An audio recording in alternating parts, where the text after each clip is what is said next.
y él me dice que era su papá el que estaba en el concierto. Lo hemos esperado en Colombia por años. Un cantautor capaz, como pocos, de conmover con su poesía, su voz y su guitarra a todo un pueblo. Sus canciones han moldeado la sensibilidad de varias generaciones de oyentes, cantante, poeta y trovador. Pocos músicos logran al mismo tiempo un reconocimiento artístico y el cariño de la gente. Silvio ha llevado a la canción a desarrollos inéditos. Representa la integración y el equilibrio entre la expresión artística y el pensamiento cultivado. Cada grabación de Silvio es un clásico y sus canciones ya hacen parte de nuestra memoria sonora. Su creatividad sigue vigente como se demuestra en su nuevo disco, Segunda Cita, que contiene una canción dedicada a la artista chilena Violeta Parra y otra titulada San Petersburgo, basada en una historia inédita del escritor colombiano Gabriel García Márquez, a quien conoció durante un viaje que realizaron juntos a México. Entonces, queridos maestros, precisamente es muy importante hoy en este congreso, en este panel sobre músicas iberoamericanas, hacerles sus opiniones.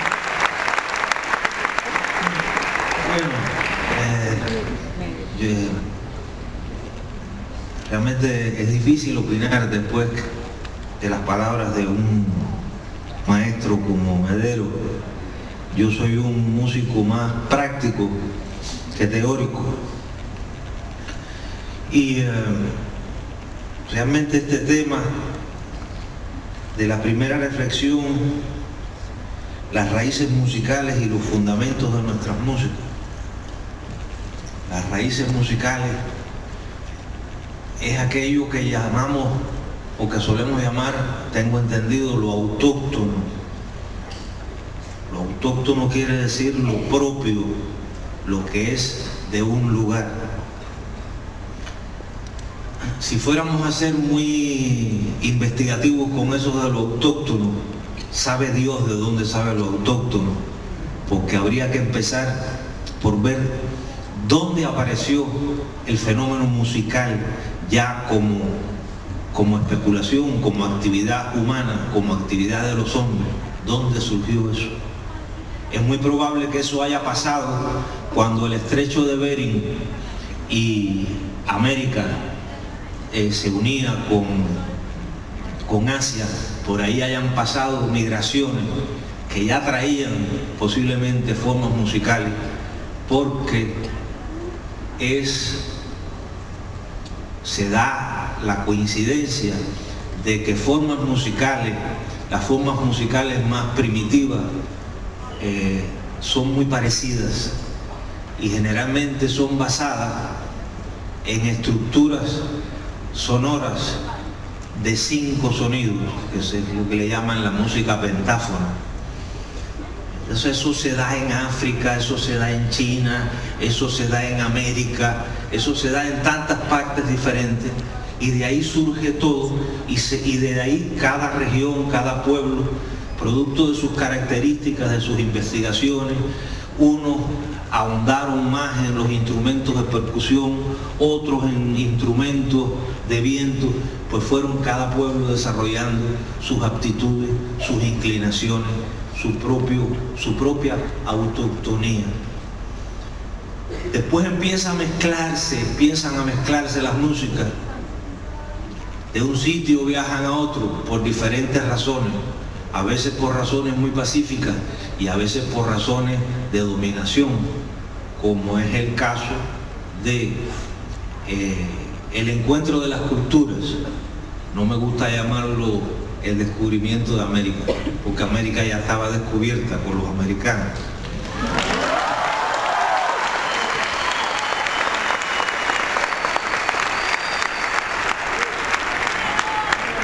Ahí es cuando lo autóctono americano, que ya cuando llegó Colón y esa gente era muy, pero muy diverso, empieza a mezclarse con las formas musicales de los dominadores, que era una cultura tecnológicamente en algunos sentidos más desarrollada, y que acabaron imponiendo en muchos órdenes de la sociedad sus puntos de vista. Sin duda, bueno, no teníamos la guitarra. Yo creo que ha sido una buena adquisición de ese encuentro. No todo fue malo. Hubo cosas buenas. Tampoco creo que teníamos el bandoneón. Otra cosita buena. Los instrumentos que de fuelle que empezaban, que a través del aire se producían sonidos. La evolución de eso trajo los instrumentos como el bandoneón que toca el maestro Medero. Eso es lo adquirido, digamos.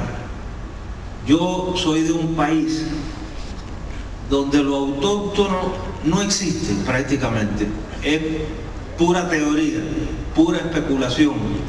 Por ahí excavan y encuentran unos pedacitos de cosas y a alguien se le ocurre decir, esto era un instrumento que tocaban de esta o de otra manera. Nadie sabe, nadie puede garantizar si eso es así o no es así, porque en mi país lo autóctono fue barrido por la ambición y por la codicia de los dominadores. Fue desaparecido. Incluso no solo los pueblos y las cosas que hacían la gente que vivía entonces en Cuba, incluso los mismos cubanos autóctonos fueron prácticamente desaparecidos. Entonces quedaron algunos escondidos en las montañas de Oriente, en lugares inaccesibles, quedaron algunos y todavía tienen un poco de descendencia, pero de su propia cultura, de esa cultura original, no se sabe nada. Entonces nosotros somos un pueblo en el que hay dos corrientes que se funden, que es lo que viene de España, que eran los conquistadores, y luego lo que nos traen, la maravilla imprescindible que nos traen los esclavos africanos, que es ese sentido del ritmo, es ese sentido del desplazamiento, de la especulación ritmática, y que al fundirse esas dos formas de hacer cultura, esas dos formas de hacer música, lo que nos venía de Europa y lo que nos legó África, es que se forma lo nacional, digamos, cubano, que es un eclecticismo, es una fusión no comercial, una fusión natural, que es la confluencia, el resultado de la confluencia de dos culturas, una verdadera fusión de culturas, que nosotros, hubo un sabio en Cuba que le llamó a eso sincretismo. Ese sincretismo es cuando de dos elementos sale un tercero con una propia personalidad. De ahí sale nuestra música, que es una música mestiza, como es nuestra sangre, la sangre de los cubanos, y como creo que a estas alturas es toda la música y es toda la sangre